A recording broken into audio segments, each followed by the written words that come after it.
Welcome back to another Yeah, I Smoke It. Today we're going to make some cornbread on my Traeger Pro 22. The ingredients here are pretty simple. I would pause here and write these down. I will say that this is not an original recipe. I did get the ingredients from smokingmeatforum.com. Check out the description. I will put a link to the forum. So what I like most about this recipe is you just combine everything in one bowl and mix it together. As you can see, I got the melted butter. I'm opening up the can of cream corn. Like I said, just dump it all into a bowl and mix it up until it's a smooth consistency.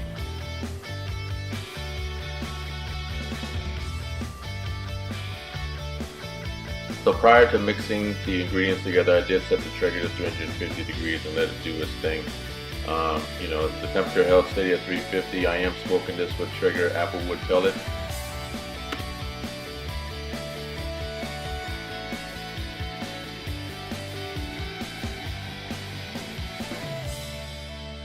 Well, there it is, two 9x12 pans full of cornbread. You know, it's pretty simple. Shut the lid, came back an hour later, temperature held steady at 350. Looked good to me. I grabbed a skewer, or you can grab a toothpick to check to see if it's done. Look for a dry toothpick when you're pulling it out. As you can see here, I checked the second one, came out dry, it was ready to roll. And that's all there is to it. Old buddy there looking for some as well. So I pulled it out 15 minutes earlier and had it sit on the stove just to cool off a little bit. Couldn't resist, had to do a sample cut. Alright, dude. Here you go, try it. Tell me what you think.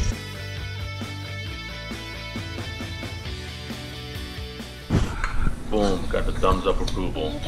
If anyone is looking to make homemade cornbread, I highly recommend this recipe. Not the first time I've whipped this batch up together. I can honestly say that this recipe has delivered time and time again. Thanks again for watching, and don't forget to like and subscribe.